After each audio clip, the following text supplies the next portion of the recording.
Today story presents Manjari কবিতার সাথে কিছুক্ষণ। প্রতি পর্বেই আমাদের সঙ্গে থাকেন একজন করে বাচ্চা শিল্পী, তার থেকে আমরা কবিতা পাঠ তো শুনি, সঙ্গে আড্ডাও দিই। তার জীবনের অনেক জানা অজানা গল্প আমাদের সামনে উঠে আসে।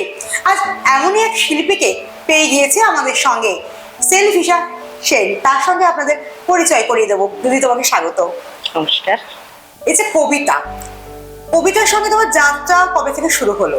কবিতার যাত্রা ঠিক কবে থেকে শুরু হলো সেভাবে সময় দিন তারিখ আমি বলতে পারবো না, কারণ অনেক ছোট থেকেই কবিতার সঙ্গে আমার সঙ্গত। কেন সেটা বলছি, আমি খুব নিম্ন মধ্যবিত্ত পরিবার থেকে উঠে আসা, আর বাবা মায়ের বড় সন্তান হওয়ার জন্য মানে হয় না যে প্রথম সন্তানকে সবকিছু দিয়ে মানুষ করব, আমার ক্ষেত্রটাও অনেকটা সেই রকম।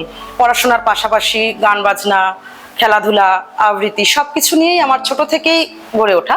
কিন্তু যেটাকে বলবো ব্যাকরণগত আবৃত্তি শিক্ষা, সেটা একটু পরে এসে আমি গুরু পাই। আমার প্রথম গুরু সম্রাট দত্ত স্যার, তারপরে বিভিন্নভাবে সময়ের পরিপ্রেক্ষিতে গুরু চেঞ্জ হয়েছে। বর্তমানেও আমার 3 জন গুরু আছেন। লোককবিতার যার হাত ধরে আমার লোককবিতার কাছে আসা, লোককবিতার ভালোবাসা বা লোককবিতাকে নিয়ে পথ চলা শুরু হয় আমার গুরু শ্রীমতী গোপা চক্রবর্তী দিদি। এছাড়াও কবি দেবাশিস দণ্ডের কাছে বর্তমানে আমি বিভিন্ন ভাষা নিয়ে চর্চা করছি, বীরভূম, বাঁকুড়া, পুরুলিয়া, এই ধরনের ভাষাগুলোর উপর চর্চা। আর মান্য কবিতা বা রবীন্দ্র কবিতার পথ যার হাত ধরে আরো ভালোভাবে দেখছি বা শিখছি, তিনি হচ্ছেন আমার গুরু শ্রীমতী ঈশিতা দাস অধিকারী। তো এইভাবে আমার অতীত থেকে বর্তমান পর্যন্ত এখনো পর্যন্ত আমার কবিতার যাত্রা চলছে। আর আমারও একটা ছোট্ট সংগঠন আছে যেখানে আমি ছোট ছোট বাচ্চাদের শেখাই। খুব বেশি দিন হয়নি, বছর 3 হয়েছে আমার সংগঠনটি। সেখানে ছোট বাচ্চারা আছে, সাথে কিছু কিছু বড় ছাত্রছাত্রীরাও আছেন। তাদের আমি যতটা শিখেছি আমি 100% দিয়ে তাদের শেখানোর চেষ্টা করি। এভাবেই আমার কবিতার যাত্রা চলেছে। আর কবিতাকে ভালোবেসে আমার চলা, মানে হয়তো একদিন একটু কম খেয়ে থাকতে পারবো, কিন্তু একদিন কবিতা না পড়ে থাকতে পারবো না, এইরকম ব্যাপার আমার কাছে। মানে আমি তো ওয়ার্কিং, এবং সেই ক্ষেত্রে সারাদিন কর্মব্যস্ততার পর, সংসার সামলানোর পর, এন্ড অফ দ্য ডে কিন্তু আমাকে কিছুক্ষণের জন্য হলো কবিতার হাত ধরতেই হবে। সব দুঃখ, ভালো লাগা, আনন্দ সবকিছুই কিন্তু আমি কবিতার সাথেই শেয়ার করি। এইভাবেই আমার কবিতা যাত্রা চলছে। এই যে বললে যে তুমি ওয়ার্কিং লেডি, তো কি করা হয় আর কিসের সঙ্গে যুক্ত তুমি? আমার পেশা হচ্ছে, আমি একজন শিক্ষিকা, আমি ইতিহাসের দিদিমণি। আর তার সাথে আমি বিভিন্ন ক্রাফটসের কাজ করি বাড়িতে, যেমন গয়না তৈরি, পেইন্টিংস। আর এছাড়া তো রয়েছে লেখালেখির কাজের সাথেও যুক্ত। আর আমাদের একটি চালচিত্র প্রোডাকশন হাউস আছে আমার হাজবেন্ডের সাথে, সেখানেও কিছু পরিচালনার কাজে ওকে সাহায্য করি, বা কখনো কখনো এডিটিং এ সাহায্য করে থাকি। বিভিন্ন এনজিওস এর সঙ্গে ছোটখাটো কাজ করি, যেখানে বাচ্চাদের পড়ানো বা ছবি আঁকা, এই ধরনের কাজগুলোর সাথেও আমি যুক্ত আছি। আর কবিতা তো আছেই সাথে। শিক্ষিকার সঙ্গে এত কিছু, ঘরেও দেখতে হয়, নিজেরও স্বামী সন্তান রয়েছে, কিভাবে ম্যানেজ করো? কারণ এখনো সমাজে একটা ধারণা হয়ে গিয়েছে যে মেয়েরা বিয়ে হয়ে গেলে তাদের শখ সবাই পূরণ করতে পারে না, বা সেই সাপোর্টটা ফ্যামিলির থেকে পায় না। সেদিক থেকে তুমি পরিবার থেকে কতটা সাপোর্ট পাও? আর প্রত্যেকটা একটা আলাদা আলাদা পরিধি, একটা বৃহৎ কর্মকাণ্ড কিভাবে তুমি ম্যানেজ করো? না, অ্যাকচুয়ালি না, আমরা যদি ভাবি যে ম্যানেজ করব কিভাবে, তাহলেই ম্যানেজ করাটা অসুবিধা হয়ে যায়। আমার মনে হয় প্রত্যেকটা কাজের সঙ্গে প্রত্যেকটা কাজ রিলেটেড। যেমন আমি যখন স্কুলে যাই, তখন কিন্তু আমি পুরো কনসেন্ট্রেট করি আমার স্কুলের উপর। সেখানেও কিন্তু আমি এই কাজগুলো, যেমন স্যাটারডে করে আমি আমার স্কুলের বাচ্চাদের 1 ঘন্টা অতিরিক্ত সময় থেকে আমি ওদের আবৃত্তি শেখাই। সেটা কিন্তু আমার ওই কারিকুলামের মধ্যেই পড়ে না, মানে স্কুলের যেটা কারিকুলাম তার মধ্যে পড়ে না, কিন্তু তবুও আমার মনে হচ্ছে যে ওই বাচ্চাগুলো, ওই গ্রামের বাচ্চাগুলো, অ্যাকচুয়ালি আমার স্কুল যেখানে হাসনাবাদের একদম শেষ সীমান্তে আমার স্কুল, সেখানে খুব মানে নিডি বাচ্চারা আছে, যাদের কিন্তু আমরা কলকাতার মতন সুযোগ সুবিধা তারা পায় না। তারা আবৃত্তিটা ভালোবাসে, গান ভালোবাসে, নাচ ভালোবাসে, কিন্তু তাদের শেখানোর মতন কাউকে পায় না তারা। তাই আমি আমার স্কুলে, যেহেতু আমি তো নাচ গান পারি না, আবৃত্তিটাই পারি বা শ্রুতি নাটকটা পারি, তো সেই জায়গা থেকে আমি যখন দেখেছি ওদের এই চাহিদাটা আছে, ওরা ভালোবাসছে, শিখছে, তো আমি ওদের কিন্তু শনিবার করে স্কুলের পরে, মানে টিফিনে ছুটি হয়ে যায় শনিবার, হাফ ডে যেহেতু, তারপরে 1 ঘন্টার সময় আমি ওদের আবৃত্তি শেখাই। প্রত্যেক শনিবার কিছু বাচ্চা আমার কাছে শেখে, সেটা স্কুল প্রিমিসেসের মধ্যে থেকেই আমি ওদের শেখাই। সত্যি তাই। এখন আমরা যদি এভাবেই মানে আমি তোমার কথাটা হ্যাঁ, একটু হ্যাঁ, কাটলাম। একদম। এই যে তুমি যেটা বলছিলে যে কি করে ম্যানেজ করি, সেটাই আমি বলছিলাম যে দেখো ম্যানেজ করা ব্যাপারটা অন্যরকম। ম্যানেজ যদি আমি বলি আমি পারবো না, যে বাবা আমি বাড়ি গিয়ে রান্না করব, ছেলেকে পড়াবো, তারপরে কি করে হবে, আমার কাছে এই ব্যাপারটা না একটু অন্যরকম। কারণ আমি মনে করি মানুষ চাইলে পারে না এমন কিছু হয় না। একদমই তাই। আমি স্কুল থেকে এসে বাচ্চাকে পড়াবো, পড়ানোর পাশাপাশি যদি আমি চাই যে আমি পড়াতে বসেছি, পড়াতে বসে যদি আমি আমার কবিতার বইটা নিয়ে নিজেও পড়ছি ওকেও পড়াচ্ছি, অটোমেটিক্যালি হয়ে যায়। বা আমি রান্না করতে করতেও যেটা কবিতাটা মুখস্থ করেছি ধরো গত রাতে, সেটাও কিন্তু রিভাইজ করতে পারি। সুতরাং যদি আমি চাই, মানুষ চাইলে পারে না এমন কিছু নেই। ওই যে বলে না যে অজুহাত বলে মানুষের একটা তৃতীয় হাত আছে, আমার কাছে সেটা নেই। একদমই তাই, যে এত কিছু শুনে কিন্তু ওখানে যারা দর্শকরা রয়েছেন তারাও ইন্সপায়ার্ড হবেন যে সত্যিই তো, যে বাড়ি গিয়ে রান্না করতে হবে, আবার এখানে যাব ওখানে যাব, এই করে অনেকেরই আর সেই করে হয়ে ওঠাটা আর হয় না। তো সময় হয়ে গেছে আস্তে আস্তে প্রথম পরিবেশনার দিকে যাব। শিল্পী আজকে কি শোনাচ্ছেন তার থেকে শুনে নেব, কি থাকছে বলো। আজকে আমার একটু অন্য ধারার কবিতা। আমাদের সমাজে বৃহন্নলা বা হিজড়াদের কথা আমরা প্রায় শুনি বা জানি। তারা যে ছোট থেকে বড় হয়ে উঠছে, যে সামাজিক পরিপ্রেক্ষিতে তারা বড় হয়ে উঠছে, বা যে সামাজিক প্রতিবন্ধকতা তাদের বড় হওয়ার পথে যে কিভাবে এসছে, তাদের ভাবনা, তাদের পরিবারে, তারই একটি চিত্র আমি তুলে ধরবো কবি মৌসুমী ঘোষের কবিতার মধ্য দিয়ে। কবিতার নাম আমি বৃহন্নলার মা। বিয়ের 12 বছর পরেও আমার মায়ের কোনো সন্তান হয়নি। শাশুড়ির মুখে বাজা আর পাড়ার লোকের মুখে আটকুড়ি শুনে ঠাকুর ঘরে কেঁদে কেঁদেই দিন কাটছিল। আমার মা কলেজ টপার, আধুনিকাও ছিল, ভেঙে পড়ার মতন মানুষই নন, তবু তেল তেল করে এগিয়ে যাচ্ছিলেন একাকিত্বের গভীরে। মায়ের অবস্থা ক্রমশ খারাপ হচ্ছে দেখে বাবা একদিন বলেছিল, চলো আমরা একটা বাচ্চা দত্তক নিই। বাবার ওই এক কথায় মাস দিন ছুটে গিয়েছিল অনাথ আশ্রমে, নিয়ে এসেছিল আমাকে। আমি তখন ক্লাস 5, কিন্তু আমি জানতাম আমি বৃহন্নলা, কারণ আশ্রমের সবাই আমাকে হিজড়া বলতো। সেদিন আশ্রমে মা অনেকক্ষণ আমার চোখের দিকে তাকিয়েছিল, কি দেখেছিল জানি না, কিন্তু অনেক বছর পর বলেছিল, আমি তোর চোখে মানুষ হওয়ার খিদে দেখেছিলাম। আর ভাবছিলাম যে মা তোকে জন্ম দিয়েছে তাকে তো কেউ বাজা কিংবা আটকুড়ি বলতে পারবে না, আর আমি তো সন্তান চাইছিলাম, তার মুখে মা ডাক শুনতে চেয়েছিলাম। আর তোর মা কেমন নির্দ্বিধায় তোকে আশ্রমে দিয়ে গেছে। আমি আর তুই পারবো একে অপরের পরিপূরক হয়ে চলতে। আমার বাবা ঠাকুমা আমাকে সেভাবে কেউ পছন্দ করতো না, কিন্তু আমার মা আমাকে সর্বস্ব দিয়ে আগলে রেখেছিল, কোনো আঁচ আমার গায়ে লাগতে দেয়নি। আমার নতুন নাম রেখেছিল অগ্নিকণা, শুনিয়েছিল রামায়ণ মহাভারতের নারী কুলের গল্প। আমরা সত্যি সত্যি একদিন একে অপরের পরিপূরক হয়ে উঠলাম। আমার মা আমার কাছে দেবী, মায়ের শিক্ষায় আমি হয়ে উঠেছিলাম আগুনের মতো তেজি। অন্যায় অত্যাচার প্রতিবাদে আমি জ্বলে উঠি আগুনের মতো, আর চিৎকার করে বলি, আমি মানুষ, জাত ধর্ম লিঙ্গ আমি মানি না।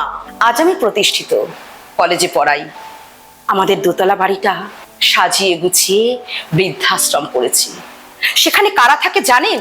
সেই তারা যারা একদিন গর্ভে সন্তান ধারণের অহংকারে আমার মাকে যা নয় তাই বলে অপমান করেছিল, যারা আমাকে দেখে ঘেন্নায় মুখ ঘুরিয়ে নিয়েছিল, যারা আমার চাল চলনে হেসেছিল, সেই তারা গর্ভের সন্তান ধারণের অহংকারে অহংকারী তাদের সন্তানরাই মুখ ফিরিয়ে নিয়ে ছুঁড়ে ফেলে দিয়ে গেছে আমার এই বৃদ্ধাশ্রমে। আমার মা বরণ ডালা নিয়ে তাদের স্বাগত জানায় আর বলে, পেটে না ধরা সন্তানের জন্য আমি গর্বিত। হ্যাঁ হ্যাঁ আমি গর্বিত, আমি অগ্নিকণা বৃহন্নলার মা, আমি বৃহন্নলার মা। অসাধারণ, সত্যি এটাই বাস্তব।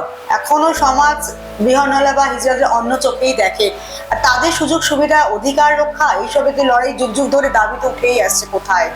মানে এই ভাবনাটা না, মানে আমি মৌসুমী ঘোষের কবিতা পড়লাম, তার সাথে আমি বিভিন্ন ধরনের এই ধরনের লেখাগুলো আমার খুব ছোঁয়। এবং আমার আগামী একটা পত্রিকায় লেখা বেরোচ্ছে, মানে দেখো যারা জন্মসূত্রে বৃহন্নলা বা হিজড়া তাদের প্রেক্ষিতটা আমি অন্যভাবে দেখবো, কিন্তু বর্তমানে অনেকেই আছে যারা ধরো নারীর শরীর কিন্তু পুরুষের মন, পুরুষের শরীর কিন্তু নারীর মন, এরকম তো আমরা প্রচুর মানুষকে দেখতে পাই আমাদের সমাজে, কিন্তু তাদের কিন্তু সেভাবে গ্রহণ করা হয় না। যদিও এখন আমাদের শিক্ষিত সমাজ অনেকটাই উদার হয়েছে, তাদের মেনে নেয়, কিন্তু তাদের কিন্তু অনেক সামাজিক প্রতিবন্ধকতার মধ্য দিয়ে এগোতে হয়।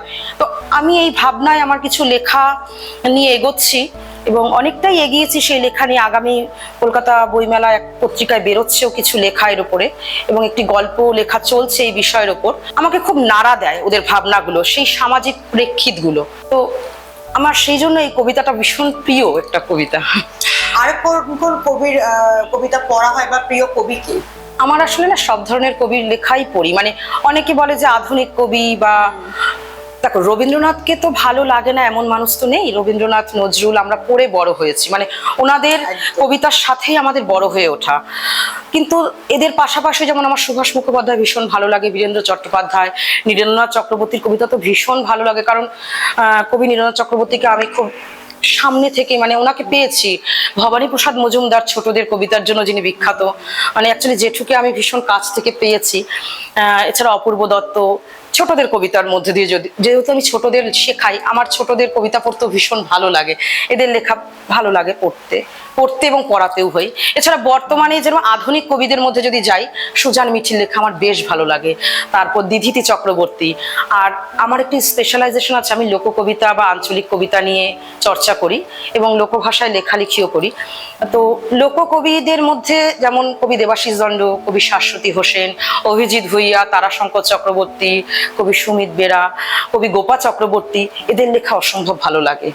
মানে বিশেষত কবি দেবাশিস দণ্ডের লেখা বা শাশ্বতী হোসেনের বা কবি গোপা চক্রবর্তীদের লেখা ভীষণ মিনিংফুল এবং একটি মেসেজ দিয়ে যায়, বার্তা দিয়ে যায় যে আদিবাসী প্রান্তিক মানুষদের জীবনযাত্রা, তাদের ছায়া, এগুলো ভীষণভাবে তাদের লেখার মধ্য দিয়ে তাদের আনন্দ, উচ্ছ্বাস, ভালোবাসা, দুঃখ সবগুলোই যেন খুঁজে পাওয়া যায়। তো আমার সেই কারণে না এদের লেখা ভীষণ ভালো লাগে। এই যে লোক কবিতার একটা আঞ্চলিক সুর শোনা যায়, সেই ভাষাটা কিভাবে বুঝতে পারো যে এই কবিতার ভাষা এটা বা বলতে হবে? কারণ আমাদের যারা মাতৃভাষা আমাদের বাংলা, একটা তো কোথাও অসুবিধা, সেটাকে ধাতস্থ হও কিভাবে? একদম। দেখো, এটা তুমি খুব ভালো একটা প্রশ্ন করেছো আমাকে, কারণ এই বিষয়ে কথা বলতে পারলে আমি খুব খুশি হতাম। লোককবিতা শোনা যায় না, কিন্তু বর্তমানে একটা ট্রেন্ড হয়েছে যে সবাই চায় লোককবিতাটা পড়তে। আমি কাউকে পড়তে মানা করছি না বা বারণ করব না, যেহেতু আমি একটা দীর্ঘ বছর, বেশ অনেকটা বছর হয়েছে আমি এই লোকভাষা চর্চা করি এবং আমার দুজন গুরুও আছেন, তাদের কাছে আমি হাতে কলমে একদম গ্রামার থেকে অ ক খ বলবো, মানে অ ক খর উচ্চারণও কিভাবে উচ্চারিত হয় সেটাও কিন্তু শিখতে হয়েছে।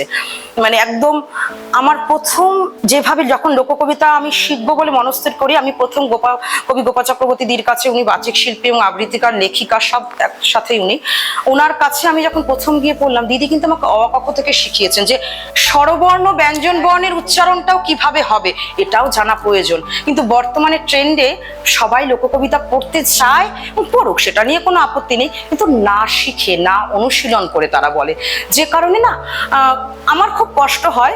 যেটা পুরুলিয়ার কবিতা, ধরো পুরুলিয়ার ভাষায় উচ্চারিত হওয়া উচিত, সেটাকে একটা অদ্ভুত ভাষায় উচ্চারণ হচ্ছে, বা যেটা বীরভূমের ভাষায় উচ্চারিত হওয়া উচিত সেটা বীরভূমের ভাষায় না হয়ে বা বাঁকুড়ার ভাষায়, যেটা প্রত্যেকটা তো একটা আলাদা স্টাইল আছে প্রত্যেকটা। যেমন আমরা উত্তর কলকাতা, দক্ষিণ কলকাতার মধ্যেও কিন্তু বাংলা ভাষার মধ্যে উচ্চারণগত আলাদা পার্থক্য আছে।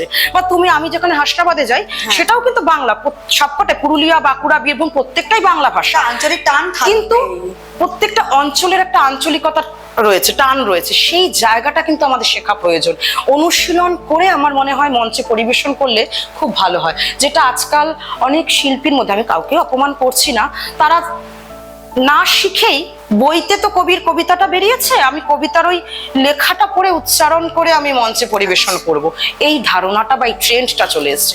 তো আমার এটা, আমি আজকে যেহেতু টেলিভিশনের পর্দায় রয়েছি, আমি সেই জায়গা থেকে একটা জাস্ট ছোট, নিজে যেহেতু চর্চা করি, মানে অনুশীলন করি বলে এটা মেসেজই বলতে পারো আমি দিচ্ছি, যে পড়ার অধিকার আমাদের সকলের আছে, কিন্তু ভাই বা বোন যাই বলবো, তোমরা একটু শিখে চর্চা করে তারপর আঞ্চলিক কবিতায় এসো, তাতে অন্তত সেই অঞ্চলের মানুষগুলোকে কিছুটা সম্মান করা হয়। একদমই তারাও তাই। কিন্তু কষ্ট পায় যখন তাদের ভাষাটাকে বিকৃতভাবে অন্যরকম উচ্চারণ হয়ে করা যায় হয়। সেটা। আমাদের মান্য কবিতাও যদি আমরা ভুল উচ্চারণে বলি, ভুল কি আমাদের হয় না? অবশ্যই ভুল তো হবেই। ভুল না করলে মানুষ আমরা মাত্রই শিখতে, ভুল হয়। হ্যাঁ ভুল না করলে আমরা কিন্তু শিখতে পারবো না। কিন্তু চেষ্টা করব যেন কিছুটা অন্তত শিখে অনুশীলন করে আমরা আসা, সে কারণেই কিন্তু আমরা গুরু রাখি। এই যে ছোট ছোট বাচ্চাদের তুমি বলে কবিতা শেখাই, তাদেরকে আঞ্চলিক কবিতা একদম একদম আমি সব ধরনের শেখাই। আর আমার যেহেতু স্কুলটার স্পেশালাইজেশন আঞ্চলিক, আমি আঞ্চলিক কবিতার উপর, আমার স্কুলের ছোট্ট ছোট্ট বাচ্চাগুলো কিন্তু খুব শিখে খুব ভালোভাবে আঞ্চলিক কবিতার উচ্চারণ করে। এই যে সামনেই যতদূর বাংলা ভাষার অনুষ্ঠান আছে, ওখানে আমার ছোট্ট বাচ্চারা কিন্তু আঞ্চলিক ভাষাতেই উচ্চারণ করবে কবিতা। ওদের কাছে সুযোগ সুবিধা খুব একটা পৌঁছয় না, যেহেতু ওরা প্রান্তিক অঞ্চলের শিশুরা। ওদের কাছে কেউ যদি যায়, কেউ যদি ট্রেনিং দেয়, তাহলে কিন্তু ওরা উপযুক্ত জায়গায় পৌঁছতে পারে। একদম তোমার এই কথা সূত্র ধরেই বলি, আমি জঙ্গলমহল উদ্যোগের সঙ্গে যুক্ত, যদিও মানে সরাসরি হয় না, প্রত্যক্ষভাবে হয়তো আমি থাকতে পারি না, কিন্তু যুক্ত। আমাদের চেলিয়ামাতে একটা আদিবাসী বাচ্চাদের নিয়ে একটা স্কুল চলে, ওখানে প্রায় 40টি বাচ্চা আছে, যাদের কিন্তু পড়াশোনা শেখানোর পাশাপাশি নাচ গান, ছৌ, যেটা পুরুলিয়ার একটা বিশেষ মানে আকর্ষণ, ছৌ শিল্পটা, ছৌ শেখানো হয়, তাদের আবৃত্তি শেখানো হয়, সব ধরনের। চেলিয়ামার মানে রুকনি স্টেশন থেকে নেমে চেলিয়ামা গ্রামে পুরুলিয়ার, ওখানে স্কুলটা চালানো হয়। তো আমরা জঙ্গলমহলের উদ্যোগে সেখানে দীর্ঘ আজ বেশ কয়েক বছর, 3-4 বছর হয়ে গেল স্কুলটা চলছে। ওখানে আমরা কলকাতার থেকে যারা আছি তারাও যতটুকু পারি আর্থিক সাহায্য হোক বা কখনো ভাবে উপস্থিত থেকে সাহায্য করে সেইভাবে কিন্তু ওই স্কুলটাকে চালানো হচ্ছে। যে কারণ কি, ওইখানকার আদিবাসী যে প্রান্তিক মানুষেরা আছে তারা তো আর্থিক দিক থেকে পিছিয়ে রয়েছে অনেকটাই। যতই আমরা বলি না কেন এখন পুরুলিয়া অনেক উন্নত, কিন্তু অনেকটা পিছিয়ে রয়েছে। আমাদের মতন সুযোগ সুবিধা পেতে তাদের একটু অসুবিধা হয়। কারণ কি বলতো, পেটে ভাত না থাকলে না বিলাসিতা আসে না। তাদের ক্ষেত্রে কিন্তু এটাই হয়। যখন দেখবে পেটে ভাত নেই, তারা কিন্তু ভাবতে পারে না যে তাদের ছেলে মেয়েটিকে স্কুলে পাঠাবে। তারা কি করে, স্কুলে নাম এন্ট্রি করিয়ে তাদের ছেলেটিকে বা মেয়েটিকে দিয়ে কাজ করায়। একদম। হয়তো মিড ডে মিলের জন্য তারা স্কুলে নামটি লিখিয়েছে, কিন্তু যখন দেখছে মিড ডে মিলটা সাফিসিয়েন্ট নয়, তাদের তো রাতেরও ভাত প্রয়োজন, তাদের সকালের খাবারটাও প্রয়োজন, তাদের পরনের পোশাকটাও প্রয়োজন। তো তারা কিন্তু বাচ্চাগুলোকে সংসারের বাবা মায়ের সঙ্গে তারাও বিড়ি বাঁধে হয়তো, বা অন্য কোনো মাঠে ক্ষেত মজুরের কাজ করতে যায়, বা জঙ্গলে মধু পাড়তে যায়। তো সেই ভাবনা চিন্তা থেকে আমরা হয়তো সরাসরি অত সাহায্য করতে পারি না, কিন্তু স্কুল খুলেছি। সেখানে আমাদের যারা সহায়ক আছেন, সুভাষদা বলে একজন আছেন ওখানকার বিএড কলেজের সঙ্গে যুক্ত, ওই দাদাই পুরোটা দেখেন। তার সাথে আরো যারা আমরা পারি যতটুকু সাহায্য করা একদমই করে ওই স্কুলটা চালানোর চেষ্টা করেছেন। সব থেকে আসার কথা কি, সন্ধেবেলায় ওই বাচ্চাগুলোর মায়েরা আবার আজকাল পড়াশোনা করতে আসে, এটাও একটা অন্য দিক আমাদের ভুলে গেছে। সবাই মিলে এগিয়ে আসা যায় তাহলে কিন্তু একটা ওখানে আমরা বসন্ত উৎসবটা খুব বড় করে হয়, প্রত্যেক বছরই আমরা যাওয়ার চেষ্টা করি। সবুজ গ্রাম বলে একটা জায়গা করা হয়েছে, ওইখানে খুব মানে চেষ্টা করি আমরা যতটা আমাদের পক্ষে সম্ভব এভাবে ওদের সাথে থেকে কাজগুলো করার। এবং দিনে দিনে বাচ্চাও বাড়ছে, সেখানে ওদের সকালের খাবারের ব্যবস্থা করা হয়েছে, পড়াশোনার পাশাপাশি টিচার রাখা, সবটাই চেষ্টা করি আমরা। এগিয়ে আসলে কিন্তু একটা সুন্দর ভবিষ্যৎ ওদের আমরা উপহার দিতেই পারি। কথায় কথায় সময় হয়ে গেল, এবার দ্বিতীয় পরিবেশনের দিকে যাওয়ার কি থাকছে? এতক্ষণ যেহেতু আমরা বিভিন্ন আদিবাসী বা জঙ্গলমহল নিয়ে কথা বলছিলাম, তাহলে আমি আমার দ্বিতীয় পরিবেশনায় রাখছি একটি লোকসাধারণের কবিতা।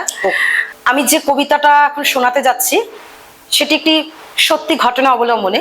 চুনি কোটাল বলে একটি সবর মেয়ে, যে নাকি প্রথম মাস্টার ডিগ্রি পাশ করা সবর মহিলা, তার জীবনের উপর ভিত্তি করে এই কবিতাটি লেখা। কবিতাটির নাম লড়াই, কবি শাশ্বতী হোসেন। কোন পত্রিকা থেকে আসছেন স্যার? কিছু কি সুধাবেন বটে? আজ্ঞা, আমার নাম তো জানে কি করবেন, জন পত্রিকা থেকে আসছেন, যাতে যাতে আমার নামটা ভুলে যাবেন।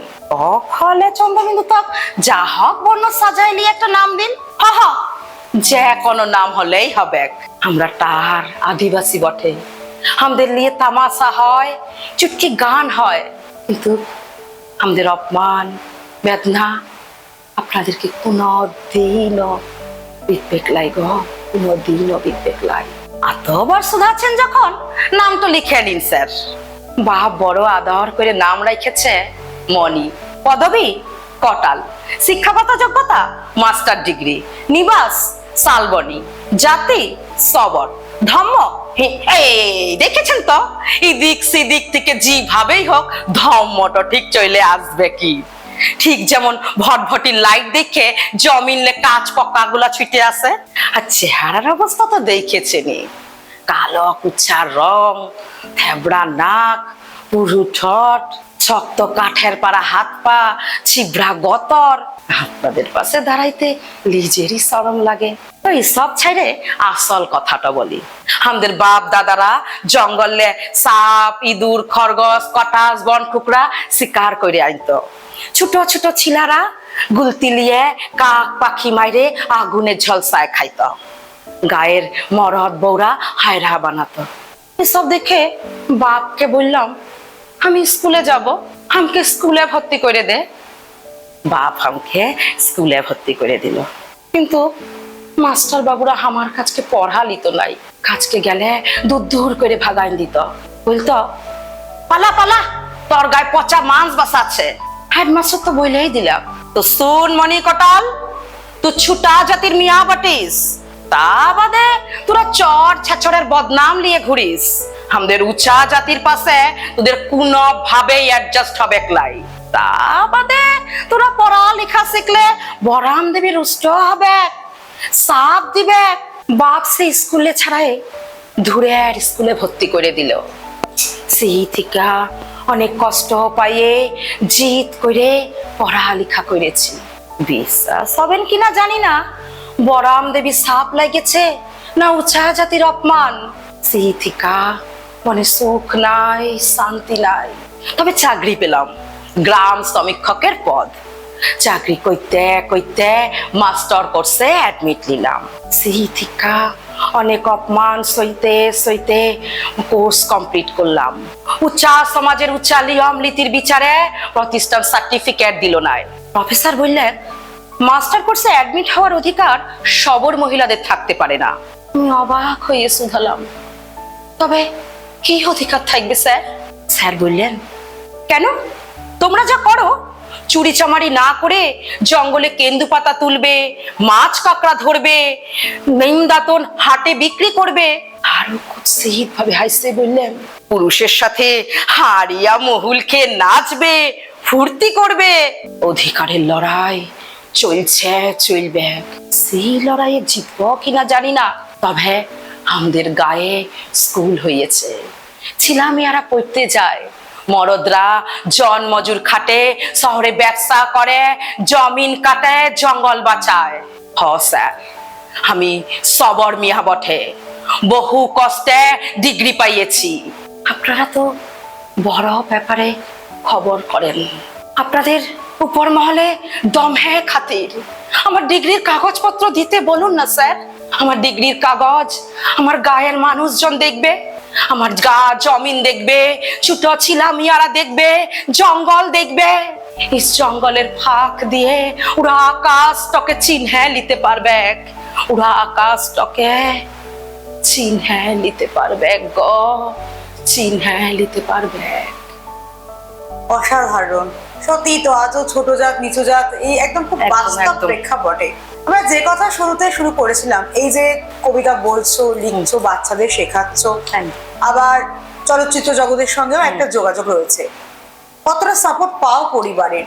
পরিবারের আমি সম্পূর্ণ সাপোর্ট পাই। মানে অ্যাকচুয়ালি আমার পরিবার না থাকলে বোধহয় আমি এত কিছু করেই উঠতে পারতাম না। যেমন বিয়ের আগে আমার বাবা মা ভীষণভাবে সাপোর্ট করেছে, কারণ আমি চাকরিটা পেয়েছি বিয়ের আগে।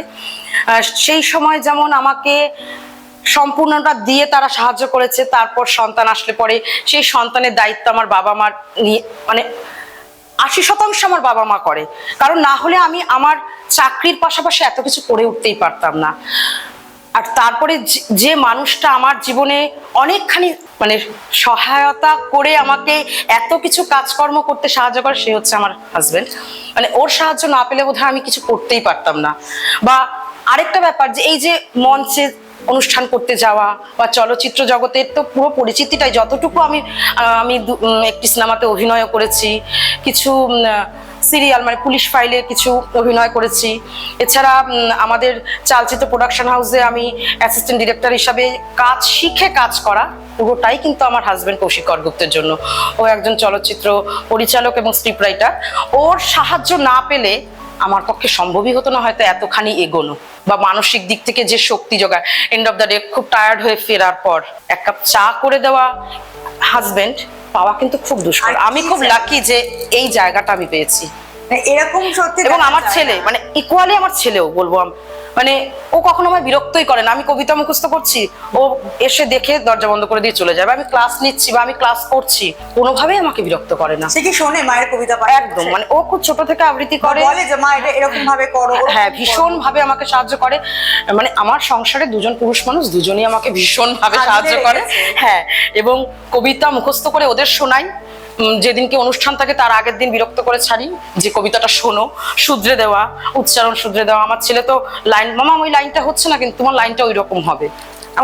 আমার হাজবেন্ডও তাই, কোনো জায়গায় মঞ্চে অনুষ্ঠান আছে মুখস্থ করে শোনো শোনো শোনো করে বিরক্ত করে ছাড়ি। তো এই জায়গাগুলো কিন্তু আমার পরিবার না থাকলে, আমার বাবা মা হাজবেন্ড ছেলে না থাকলে আমি এতদূর এগোতেই পারতাম না।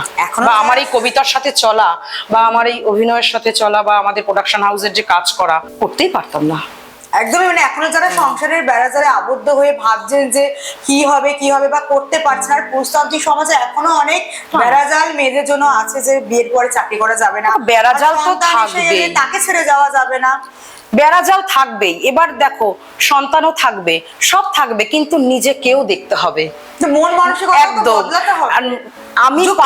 আমি পারি এই ভাবনাটা আনতে হবে। আমি শুধু রান্না করব, সন্তান মানুষ করব, চাকরি বাকরি ছেড়ে দেব কিছু, এই ভাবনাটা থেকে বেরিয়ে আসতে হবে। চাকরি যেমন আমাকে করতে হবে, আমাকে যেমন সন্তানকেও দেখতে হবে, সব জায়গাটা কিন্তু ব্যালেন্স করতে হবে নিজেকেই। এবং পরিবারকেও ভালোবেসে যদি তুমি দেখো পরিবারকে, পরিবারও তোমায় দেখবে। এই ভাবনাটা আমার মনে হয় রাখা উচিত প্রত্যেকের। আর এখন শীতকাল, চারিদিকে অনুষ্ঠান, আর এই যে তুমি সুন্দর সাজগোজ করো, কে শাড়ি সিলেক্ট দাদা করে দেয়? হ্যাঁ, করি আমি, তারপরে মতামতটা তো নিতেই হয় ওর কাছ থেকে। এরা কিন্তু কে না সাজতে গুজতে ভালোবাসে, এরকম প্রোগ্রাম এরকম সেজে গুজে মানে সবটাই একটা কমপ্লিট ভালো লাগার জায়গা। আর নিজের জন্য যদি সময় বার করা যায় আর সবাই যদি সাপোর্ট করে, আর কি চাই।